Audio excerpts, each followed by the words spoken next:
Martin, je m'appelle Emma. Ouais. Je suis belge. Et moi, je suis alsacien. Alsacien. Et Charles est quoi? Charles, il est danois. Est-ce que tu crois que Charles a bu un petit verre déjà? Oui.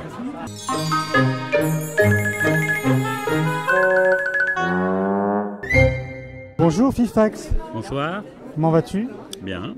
D'où t'est venue l'inspiration de faire une exposition sur la Tour Eiffel? C'est d'abord une rencontre. Avec le bijoutier Gossens, qui n'a rien à voir a priori avec la Tour Eiffel. Non. Et Patrick avait commencé un travail et rencontrait Philippe Coupry-Eiffel. Et quand il a vu mon travail, il a dit que ça pourrait être intéressant que Philippe Coupry-Eiffel voit ta peinture. Parce que moi je travaille l'architecture, on va dire, c'est un de mes grands sujets de prédilection en peinture. J'aimais bien le travail de Fifax déjà. Vous connaissez un petit peu déjà ce qu'il faisait au début avec pas mal de bandes dessinées, etc. La Tour Eiffel était déjà un sujet que je travaillais au sein de Paris. Mais là, rentrer vraiment dans l'histoire de Eiffel, ça m'a vraiment... ça m'inspire tout le temps, continuellement d'ailleurs. C'est très très bien de mettre ce petit écran témoin, c'est très gentil. On met le combo direct, comme ça, la prise, alors, on peut la vérifier en même temps qu'on opère. Qu'est-ce que tu en penses? Moi, je trouve que ça va. Je suis bien maquillé. Oui, ça maquillé tous les matins, je me maquille longuement. Bon alors Martin, il paraît que tu es conservateur d'un musée Eiffel. C'est pas un musée, c'est un laboratoire aérodynamique Eiffel qui fonctionne toujours et qui date de 1912. Et qu'est-ce qu'on fait dans ce laboratoire? Vous faites la recherche sur les voitures, la forme des voitures, l'aérodynamisme, sur les bâtiments, les structures, la ventilation et un peu tout ce qui est soumis au vent. C'est avec les Belges que j'ai tout appris. Qu'est-ce que tu as appris?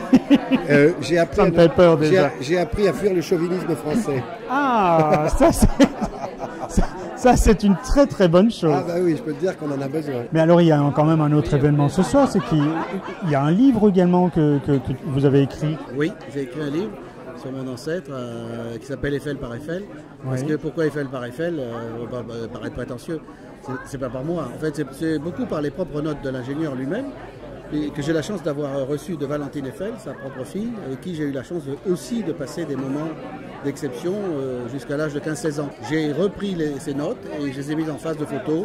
Il y a beaucoup de photos, c'est un bel album, c'est un bel album, il y a beaucoup de photos et je parle un petit peu de mon aventure personnelle, bien sûr. L'histoire de l'art et l'histoire de l'architecture, elle est liée pour moi. C'est-à-dire entre les grandes villes, les strates, créer des monstres qu'on appelle des caprices, c'est-à-dire comme Canaletto, comme à l'époque Guardi pouvait le faire, c'est-à-dire à partir d'éléments architecturaux qui pourraient être réalistes, recréer des univers et recréer des mondes. Voilà. Qu'est-ce que tu fais ici à une exposition de Eiffel et de Fifax? Je suis marié avec la Tour Eiffel, je suis marié avec l'arrière-petite-fille de Papa Eiffel, bon papa comme on l'appelle à la maison.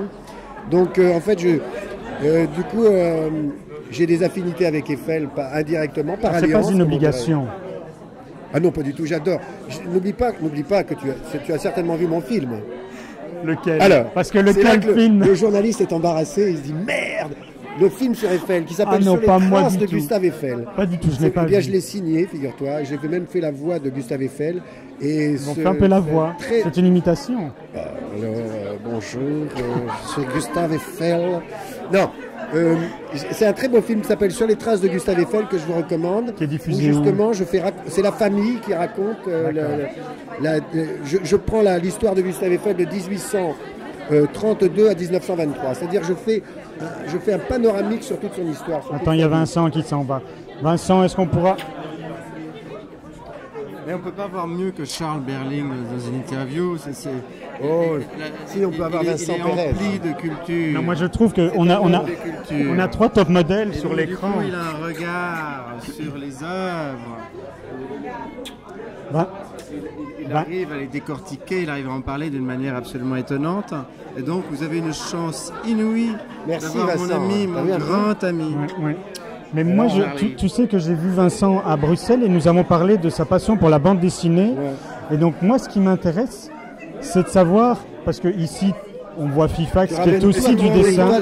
Tu vas en parler du chauvinisme français. Ce que vous faisiez il y a 2 secondes avec votre doigt. Bande dessinée. Vous aviez celui-là, et celui-là, comme ça. En fait, je me suis une interview comme ça. Bon, eh bien, Bernard, Vincent, merci. Au revoir. Merci beaucoup. Et puis, n'hésitez pas à cliquer pour voir d'autres vidéos. Avec plaisir. De Vincent. Oui. Allez, merci.